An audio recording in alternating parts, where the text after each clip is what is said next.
Hello everybody. So this is part 2 of our project using 1-point linear perspective, and today I'm going to show you how to color this. I'm not going to color the whole thing. This is the example drawing that I made in the first video. Okay, it is not complete. Your artwork should be filling up the whole paper. Want to show you an example of an artwork from the past that's very similar to this. However, in this one, I used different straight-sided shapes. A little bit more complicated, requires a little bit more thought to drawing, not as easy as what we're doing. I'm trying to set you up for success in these difficult circumstances. But the coloring that we're going to do is very similar to this one.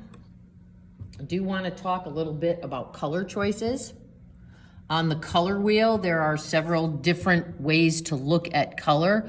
We know that there are primary colors, secondary color, tertiary colors. I talked briefly about complementary colors that are opposite each other on the color wheel. That would be red and green, purple and yellow, blue and orange. Those are complementary color pairs. And then there are other colors like warm and cool. And the warm colors would be colors like red, orange, yellow, red-orange, yellow-orange. Okay, those are all the warm colors. Think of things that are warm. And then there are cool colors, which is what I used in my own artwork over there that I just showed you. Cool colors would be the violets, the blues, and some of the greens. Yellow-green and red-violet can kind of go back and forth between the two groups. It just depends on what you're using. Sometimes it'll look more warm, sometimes it'll look more cool. And that also depends on media. If you were painting, oil pastel, you kind of have to make your own judgment call. And then there's always using just random colors, or using just two colors, or using your pencil.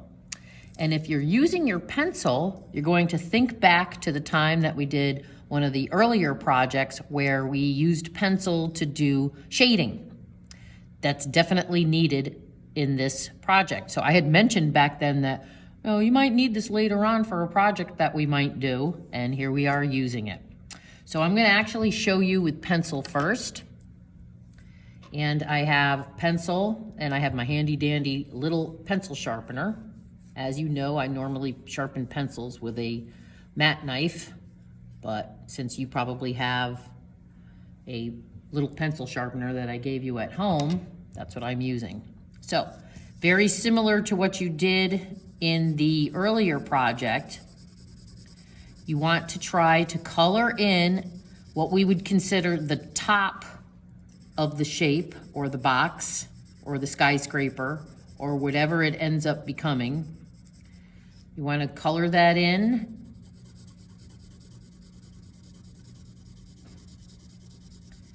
However dark or light that you have in your head, whatever you want to do. I'm doing it fairly dark. And then you could use a Q-tip, like we have in the past, to kind of smudge it in. I don't mind using my fingers to smudge it in and make it all smooth and nice. And then what we would concentrate on in this artwork is the area that is pointing towards the vanishing point. So all of the tops of the boxes, all of the tops of the shapes would pretty much kind of be the same value. Okay, so I would have to make sure that they all look alike up on top. And then you're gonna use a value scale. So you're gonna go from dark to light using pressure, or smudging like we did in that last project. Now, I have to say that using just pencil is probably quite a bit easier than using the colored pencil. One of the advantages of doing this with pencil is you can erase it.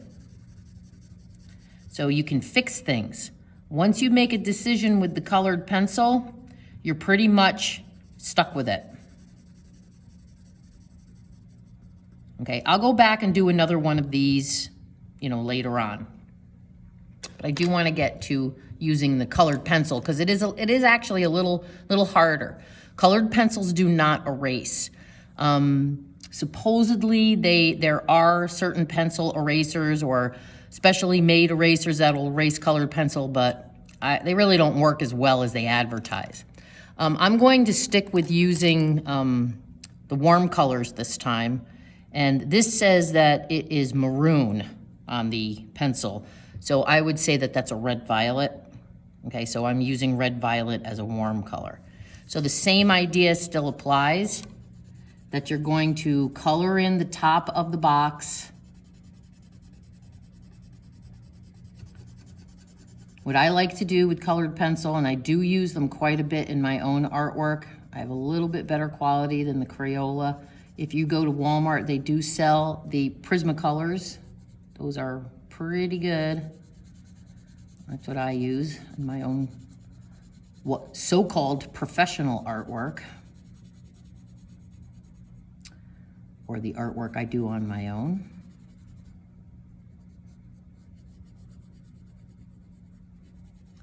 Okay, then when you do value with a colored pencil, unlike a regular pencil, this you absolutely have to use pressure.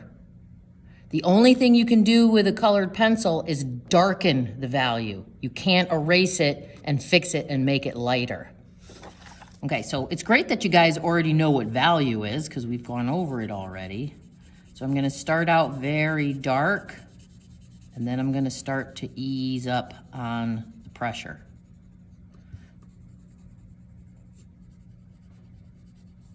And you want to try to make these as smooth as possible. So there's no like stopping and starting with lines.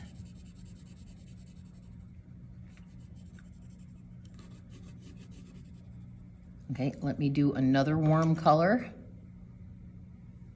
I have a big box. This is pink. Pink is a warm color because it's a tint of red. They call this blush on the pencil. Like I said, those are just made up names.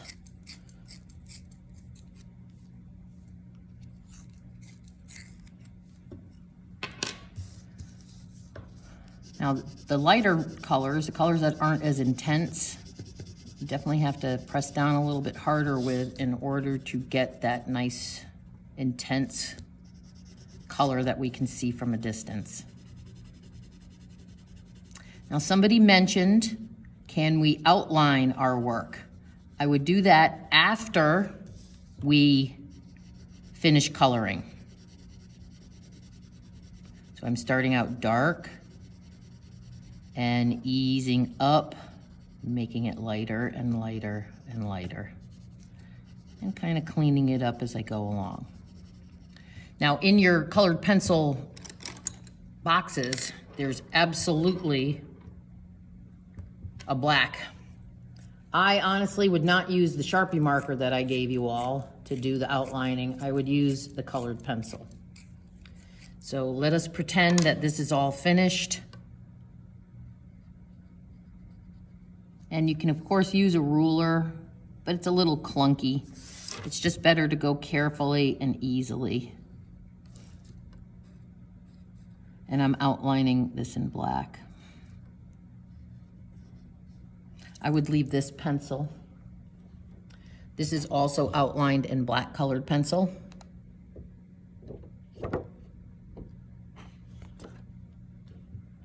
It does, again, just like with the painting project, it cleans everything up. Okay, so let me do another pencil box. I could incorporate the gray of the pencil into this whole artwork if I wanted to.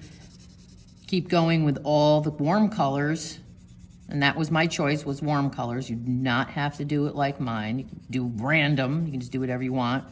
But I like to see some choices because that tells me that you're thinking. Oh no, not that. Oh no, I'm creative. Ah!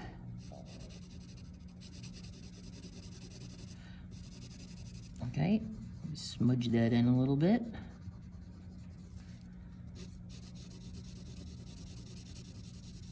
Okay, it gets a little tight when you're in between.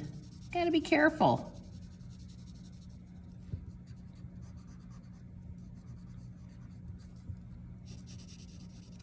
Have to be careful, stay inside the lines.